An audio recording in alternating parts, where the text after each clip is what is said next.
Y'all, how's it going? Thank you for the hands. I appreciate. Um, it's good to have everybody here. I have to keep up with it. We're already moving along. This is the third Sunday of Easter. Goodness gracious, how does time fly? When we're having fun, and even when we're not. But so here we are on May Meeting Day and the third Sunday of Easter. Y'all probably figured out by now, right? We're going to be in the fellowship hall. You got that? We're good? I mean, you know. Yeah. Yeah. Okay. Yeah, well, I have my suede shoes on, so we're in the fellowship hall. It's like a little wet down there. But all is well. And I'll probably say this again later, but it's been pointed out to me by someone who's been around a long time that we've had it inside more since I've been here than before. So thanks a lot for pointing that out. But that's the way it goes. It's not my fault. I don't have anything to do with weather. So we're in John. Again, you know, we have the 3-year cycle, year A, B, and C. As far as the first year takes Matthew, the second year takes Mark, the third year takes Luke. So since when they started the church calendar, I don't know why they didn't choose John as I like to have 4 and just do each year. I wasn't there. I wasn't in on the decision-making process so long ago. I probably would have done it that way just because that's who I am, but I'm glad because, as y'all know, John's not I find him very difficult to preach. But so what they do with John is they stick him in during Easter, especially during Easter and some during Advent as well. So he gets a lot of airplay during the Easter event. And because he does have some post-resurrection passages, and so there's open for conversation. This happens to be one of them. And this one has a lot of moving parts in it. So you kind of have to pick which one you're going to go with when it comes time for the sermon. And so there's that. Again, some of this is going to be, you're going to go, yeah, some of this is familiar. We actually talked about some of it last week. And then some of it you might go, I don't remember that so much.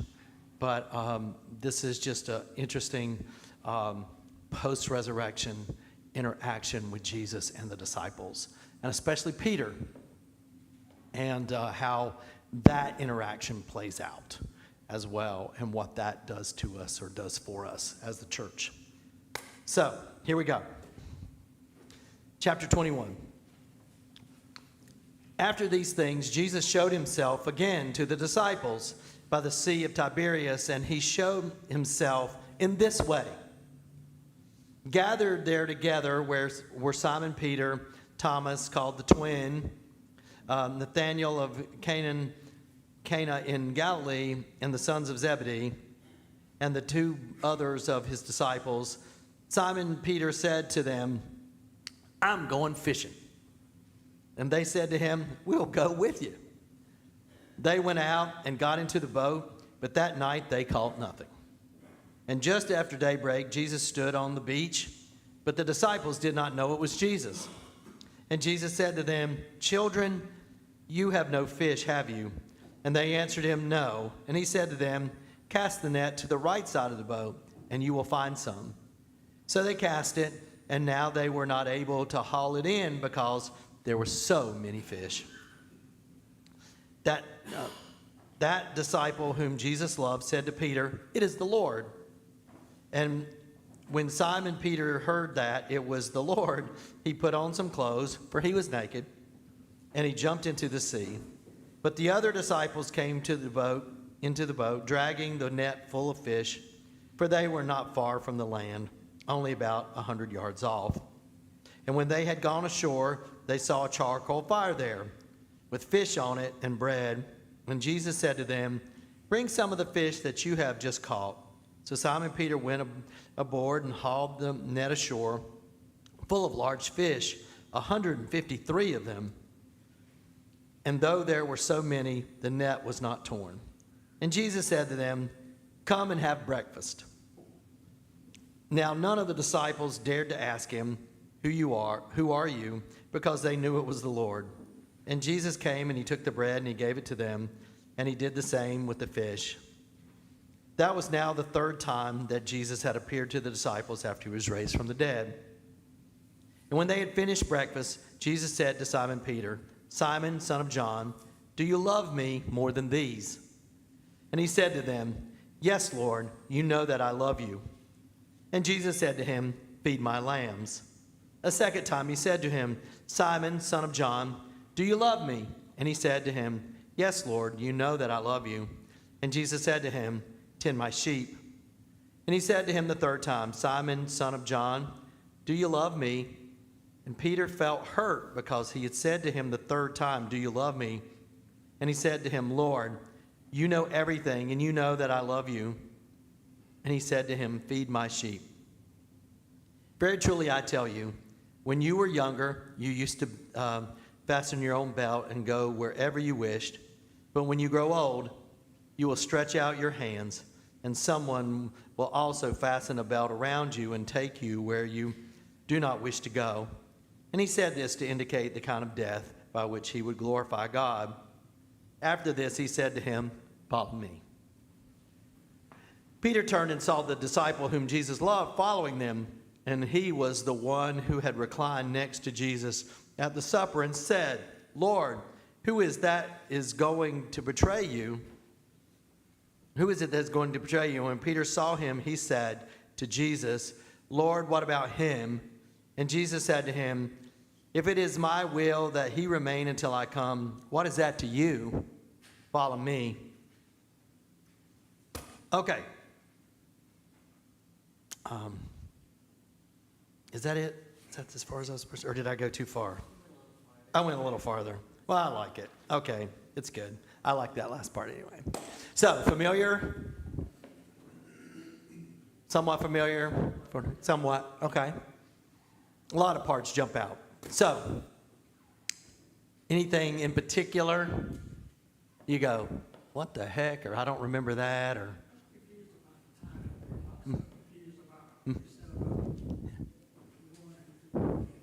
You're, right.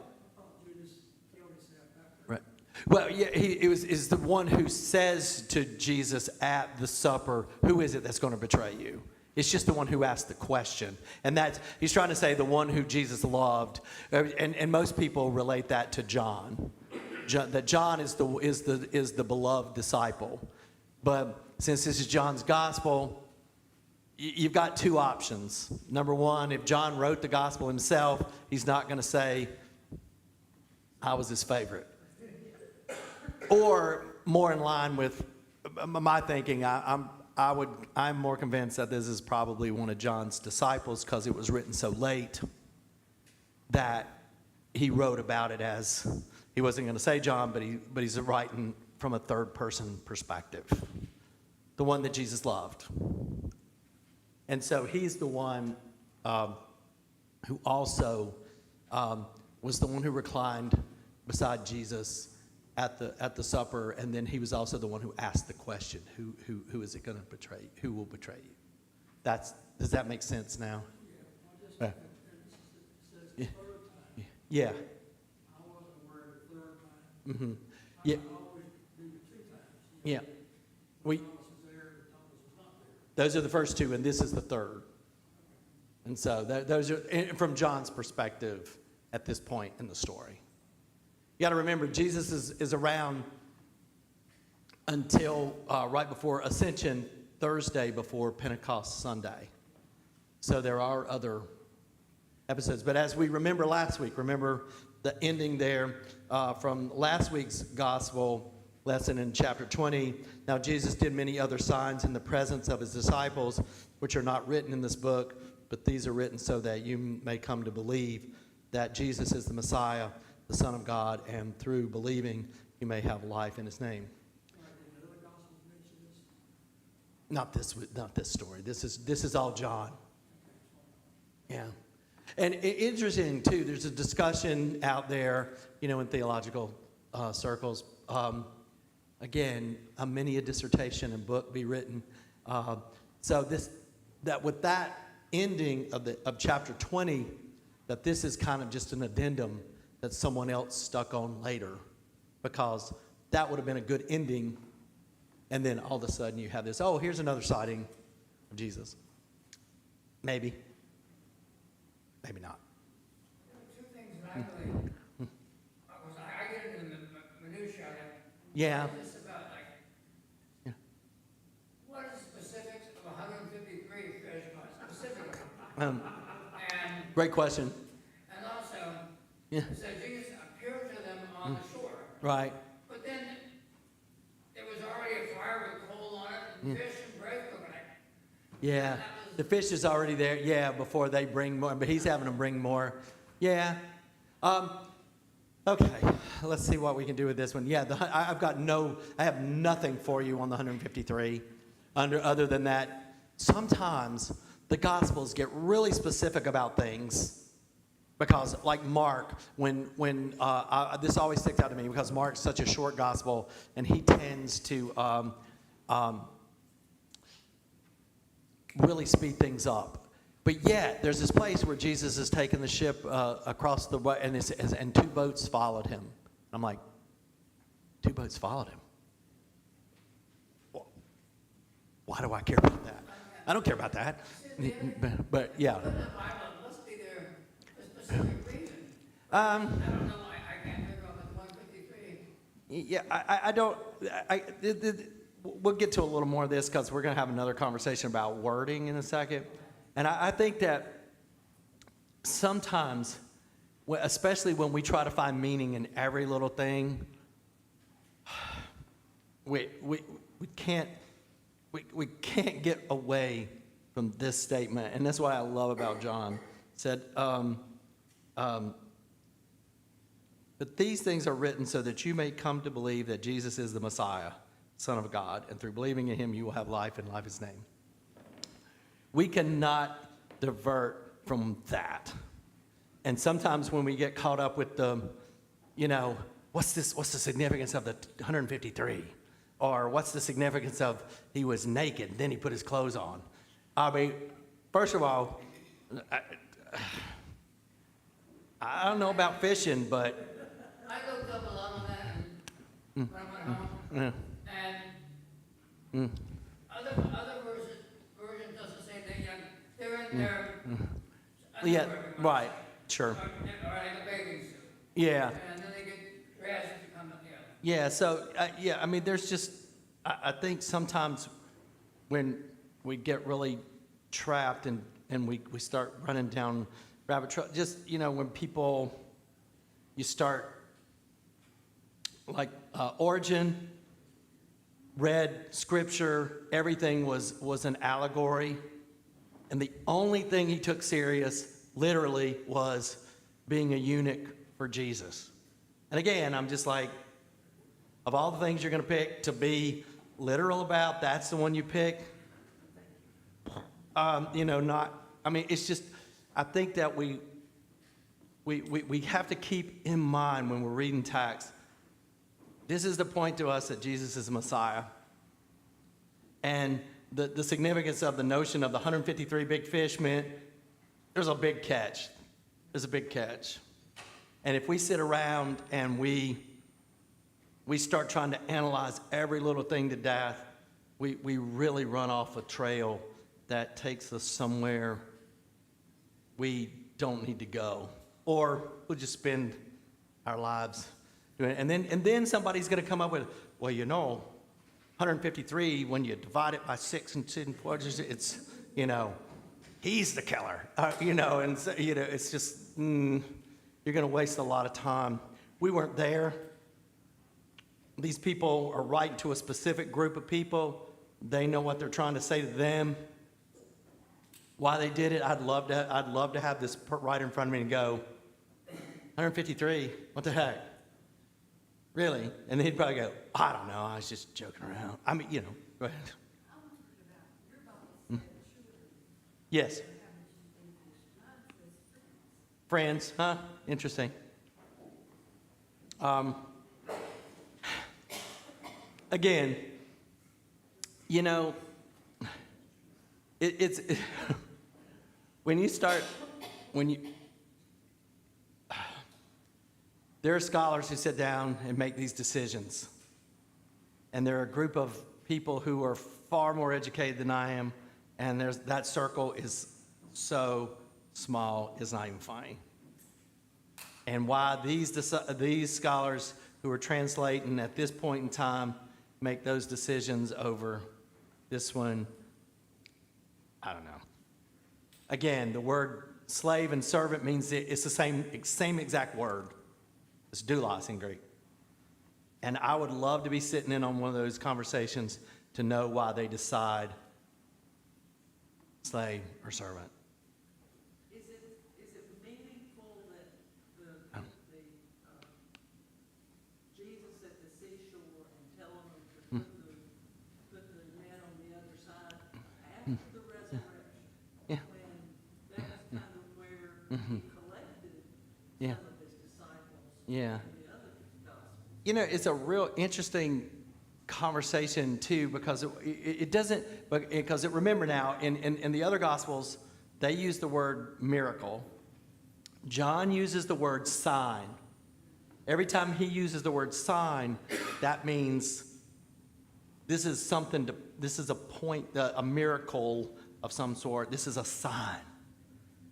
When he tells this story about put that on there, he doesn't use the word sign. How did he know? I don't know. Why? I don't know. And the fact to me that a bunch of professional fishermen are paying attention to some guy, they don't even know who it is, on the shore, I mean, that'd be like listening to me talking about fishing. Hey, if you just throw those on the other, they'd be gone, that idiot doesn't know anything. But yet they do it. And for people who fish, I'm like, how is the net from this side of the boat to that side of the boat? What's that mean? Is it that precise? Do you have to be that close? I mean, the boat isn't that big. Is this before the Holy Ghost came to the... Well, this, according to Luke, but now remember last week, as far as John's gospel is concerned, they've already received the Holy Spirit. I'm more like, why did they go back to fishing if they Oh. got the Holy Spirit? Now we're getting somewhere. And don't get too close to the sermon, okay? Interesting conversation.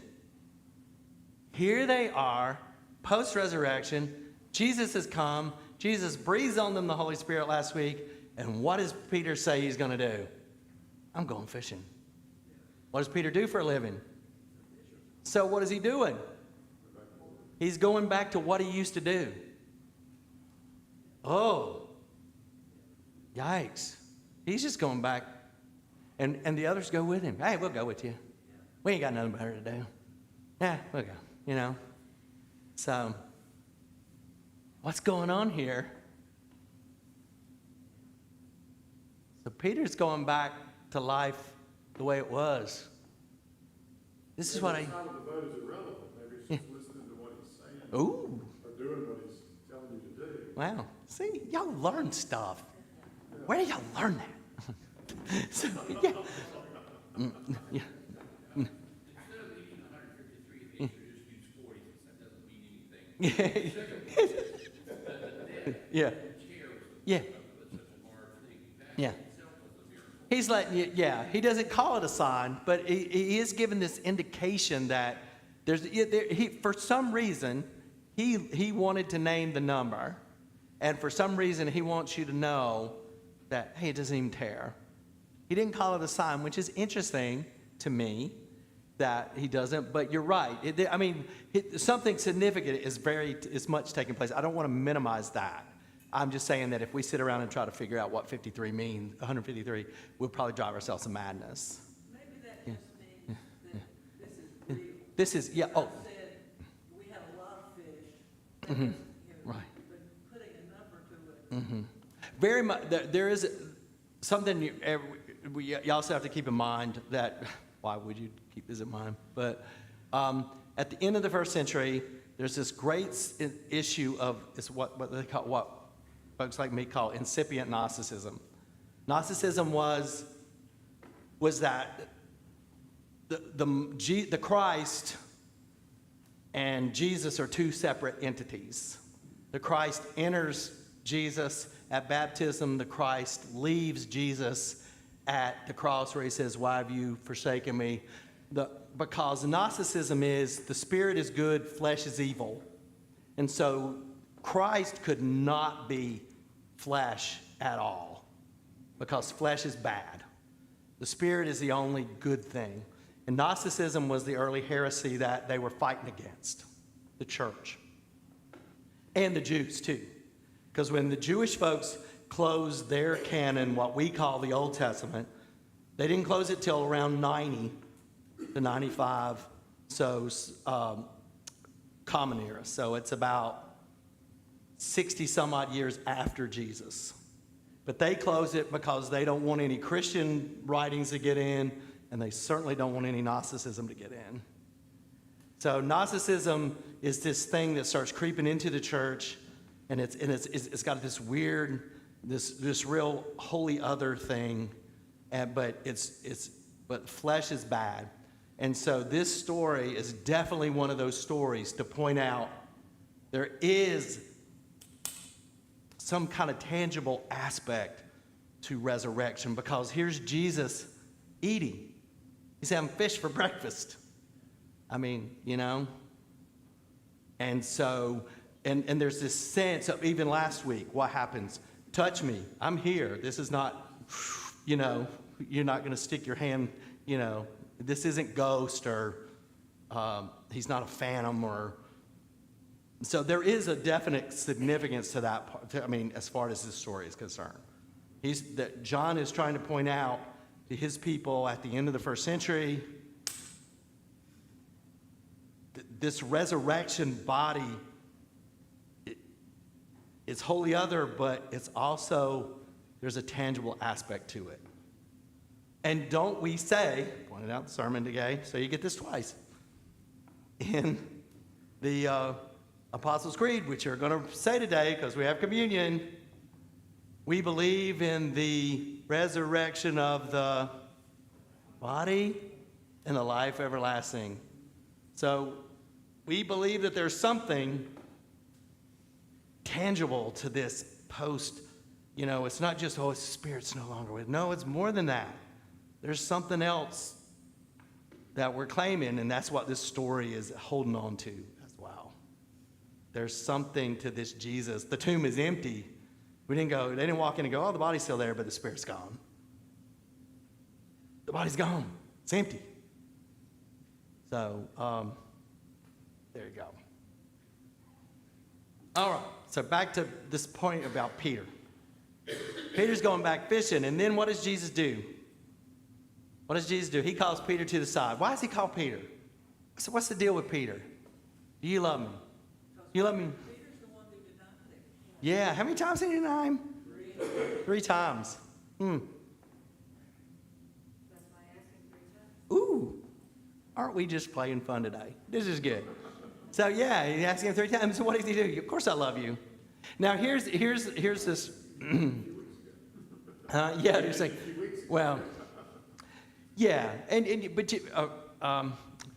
here's one that I've struggled with all week long, and I struggle with it every year I come to this passage. Jesus said, you know, there's in Greek there are like 4 words for love. There's friendship. There's sexual. There's godly love, and he asked him agape. He says, "Do you love me?" Agape, and he says, "I love you." Phila, friendly. He says, "Do you love me?" Agape, godly love. Of course, Jesus, I love you, friendly. And then 3rd time, Jesus changes it to, "Do you love me, friendly?" And he says, "I love you, friendly." And so there's always a lot to do made over, hey, they changed the words. Why did they change the words? And so I struggle with that every year for 30 years. And so why am I changing this year? I guess I'm just tired of fighting inside my head. And I have to remember that they're not talking Greek, they're talking Hebrew or Aramaic. And there is no change in these words. And so I guess the only place I can land here at this point in ministry is that there is this interchange with the two. And the ultimate issue is, he's saying, do you love me? And he's like, yeah, I do. Well, is it also, Mm. it's like, did you learn from the Yeah. experience of denying me Mm. for the crucifixion? Do you really, did that process of the death and resurrection, did that change your conviction on, Yeah. can I really follow you? Yeah. And what's his response to that? What does Jesus respond to him to do? If you love me, feed my sheep, take care of my lambs, which are action words, right? Those are action words and service words. So he's really saying, in this response, you really want to show you love me? This is how you do it. Take care of people. And I love this interaction with him, because who of us in this room haven't been Peter pre-crucifixion and fallen short? If you haven't, please stand up. I would like to know. But he gets it wrong. He messes up. And Jesus still keeps with him and says, do you love me? And there is this kind of confront things that goes on with us. We fall short. And then we still get the question in our head, do you love me? And we go, yeah, we really do. We fall short. We don't make it right all the time, but we really do love you. And so the only response is, well, then go take care of some people. Go take care of some people. And that's really kind of the neat confrontation of this passage. I mean, we can get caught up in the end on how Peter's supposed to die and how it plays out and how we think it plays out, or at least how church history. Sometimes I can't tell church history and church folklore. I'm not totally sure, but how he meets his demise. But the interesting thing is this interaction with Peter and what Peter does. Peter goes back to pre-Jesus. I'm just going to go back fishing. Jesus is saying, I'd really rather you do something different. Resurrection means something to us. It doesn't mean we just go back to the way things were. And so the choice for us in the church today is, do we still recognize resurrection as something that really transforms our life? And do we just go back to the way things were? And just, Easter's over till next year. So, we can go back to our lives now. That's good. It's pretty. It's cute. It's nice. But now we can go back to just the way things were.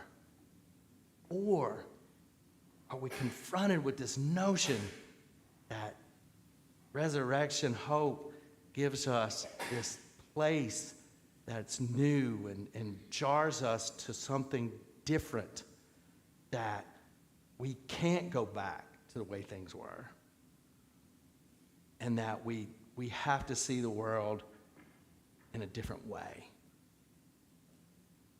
And how does that change who we are as God's people? Does that make sense? And this notion of Peter, I'm going to go back and do what I did. And Jesus calls him aside and says, don't you love me more than the rest of these? So he's saying to him, too, in a way, I want you to be my disciple, but I want you to be more than that.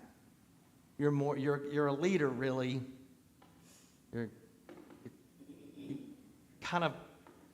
You work off your emotions a lot. I mean, with this whole, jumps in the water and takes off and, hey, you guys, y'all take care of the boat. You know, I'm going to get see. You know, what if they all would have jumped in and just said, hey, it's the Lord, let's go. You know, and it's like, oh, did somebody secure the boat? You know? But yeah, here's Peter. He just, I'm going to go do this. Well, and if he needs Peter to be the leader, because obviously, if Peter goes back to fishing, the others are gonna go back to fishing. Yeah. If Yeah. Peter Yeah. goes and gets involved in the ministry, then these guys are gonna go too. Obviously, he wants him to be a leader. And he becomes on to be the Bishop of Rome. So it's a pretty important position in that day. Sitting there talking about, listen to what we're talking about. Mm-hmm. At one time, he was what they called him, I'm gonna make you a fisher of men. Yeah. Now, one of he's out there fishing, he was trying to tell him something also in this, like, I'm gonna show you Louis, you're not gonna cast with the people on the left anymore, you're gonna cast with the people on the right also. Mm-hmm. And you're gonna get so many, and bring them in. The church And grew. it's gonna be full. Yeah. And maybe that's a, you know, just as good as any on why we think about the great catch. But yeah, he's calling him to think about how does this aspect of resurrection change how you go forward and how we're supposed to live. So now we have to think about that as the congregation. And I know my handbill people want to get in here and practice. So leave it with that. And so you have to think about how does resurrection change how we go forward as a congregation. That's all you have to think about the rest of the day. All right? Good. 10-page paper. How about it? Just kidding. Let's pray. Gracious God, we give thanks for your love and your mercy, for the commission that we are given. Resurrection changes who we are. And that we are called, that if we love you, that we will tend to your sheep and take care of them and show your love and compassion to others. May we be faithful.